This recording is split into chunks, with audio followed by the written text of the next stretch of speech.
I'd like to give you a quick tour of the FTIR system. The FTIR system consists of two instruments side by side. They share the same infrared source and the same interferometer, but we can choose to either send the infrared light through this sample compartment, which is good for either transmission or ATR experiments, and then the light comes over to the detector, which sits in here. The other option is for the light to exit the interferometer and go to this microscope. On the microscope, we can either do a transmission experiment through your sample, or we can do a reflection-based experiment. In this case, when we're using the microscope, we can start to define the spot from which we are taking data. There's another experiment we can do on the microscope, and that's an ATR experiment. Now, to do that experiment, we have to put the ATR attachment, which is a large microscope objective, on the microscope. So I need to remove a few of these other objectives. These just unscrew like any normal objective. But the nice thing about them is that there's a piece here that's basically a coating, so I can put this down on a surface without fear of damaging it. So I'm going to take off both of the large objectives. And there's also a small little plastic cover on the port that's opposite of this visible light objective. And that just unscrews as well. It's just finger tight. The ATR objective looks crazy. This is like nothing I've ever seen before. Now this right here is the ATR crystal. I want to be careful I do not bump that on anything. And for right now, I'm just going to ignore this cable, and I'm going to ignore this piece here. I'm going to focus on this. That is the part that needs to be threaded into the objective port on the instrument. And this little knurled ridged piece is what I'm going to use. You can see that as I move it, it's moving this piece as well. So I'm going to use that to try to screw it into the instrument. I need to line everything up and get my finger in there and see if I can get the threads to catch and for it to go on. Now you do need to be careful that you've always got a hold of it so that in case it does slip, it's not going to go anywhere and you're not going to drop it on that crystal. That crystal is expensive. We have had to repair it already a few times. And you can see that this takes a little bit of patience to get it on there. Great. Now, before I rotate this into place so it's at the bottom, I'm going to make sure that I lower the stage to its lowest position. Again, I'm doing this because I don't want that ATR crystal to hit anything when I move it into place. Great. It's at its lowest position. And now I can rotate this into place. Now I've realized two things. One, this cable is on the right-hand side. I'd rather it be on the left-hand side. And also this button that you can see here rotates to the back. I'd rather it be in the front. So I need to make a quick little adjustment. Just like this. And then retighten that little ridged piece. There we go. And then swing it back in place. Now it's very easy for me to get to this button, and I can take this piece through the little hole in the clear plastic, and then I can line up this with the little port right here, plug it in.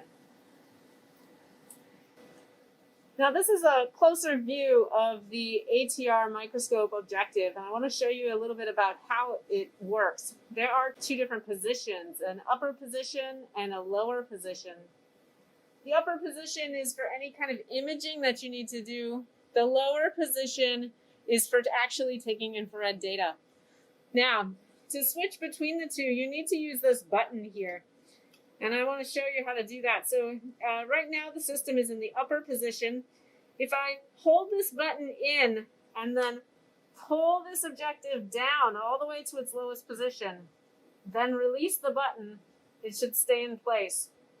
Now the interesting thing about this is that this bottom part of the objective is now spring loaded. I hope you can see that that's going up and down as I push on it. This is because when we take data, we put the sample in place and that ATR crystal, the ATR crystal comes down, but we push the sample up into the ATR crystal. And so that ATR crystal has to be spring loaded so that we don't damage it. We want to make good contact with it and get it at the right height without actually damaging it. Now, to get this back into the upper position, I can just, while holding the sides, I can just push that button and it wants to go back up automatically. And the reason I say to hold the sides is because otherwise it just kind of springs up really fast. Show you that one more time. Press the button in, pull all the way down, and release. Now it's in the lower position where this is spring loaded. And then push the button in and gently bring it back to the top position. There are a couple of components on the side of the instrument that I also want to point out. So I'm going to zoom in. I want you to take a look at these components here. These two dials control two knife edges. Those knife edges will control the area from which you collect data. They are not transparent to infrared light. So by closing those knife edges, there's one for horizontal and one for vertical, then you are essentially making the area that you take data from smaller. You do want to be careful that you do not close them all the way and crash them into each other because we risk damaging them if you do that. Inside the square, there are no knife edges. On the outsides, there are these knife edges. And remember, these knife edges are not transparent to the infrared. So they're blocking any infrared light from these outside areas and only allowing it through in the center.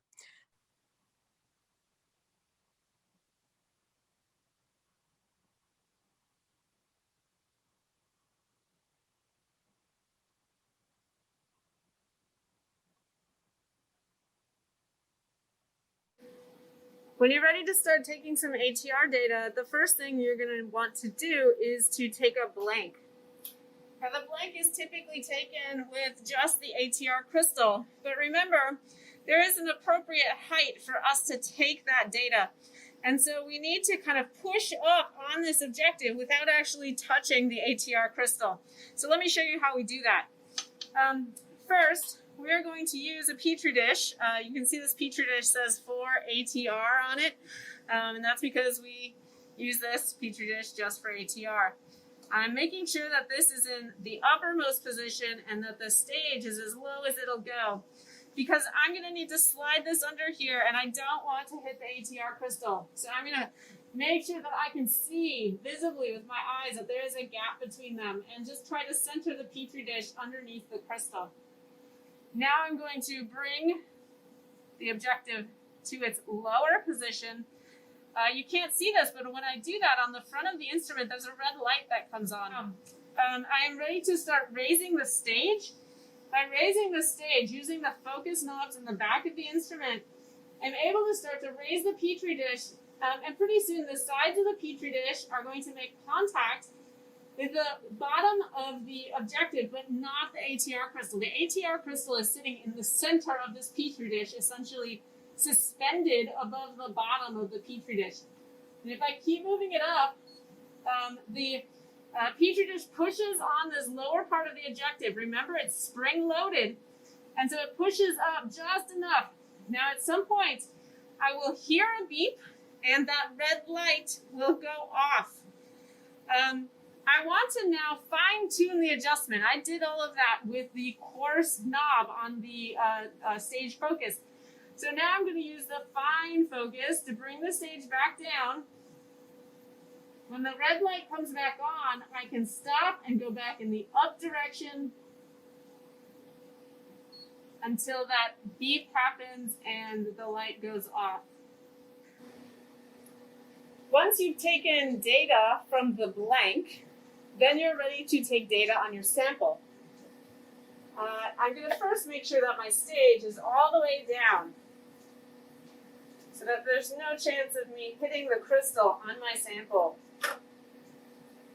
Then I'm going to place my sample, which is just on this little metal plate, underneath the crystal, and move the ATR crystal to its lower position. Then I can start to bring the sample back up, making sure that it's going to hit the crystal, and my sample is centered under the crystal. And when I start to get close, I'm going to slow down, and I'm going to listen for a beep. There it is. So I did all of that with the coarse focus. Now I'm going to come down, bring the stage down with the fine focus until I see the red light go on. Now I'm going to bring it back up with the fine focus, listening again for the beep. There it is, and I'm going to go up just a touch more to make sure that it stays there. I'm going to double check that I'm still in infrared mode and reflection mode. And then I'm ready to take some data.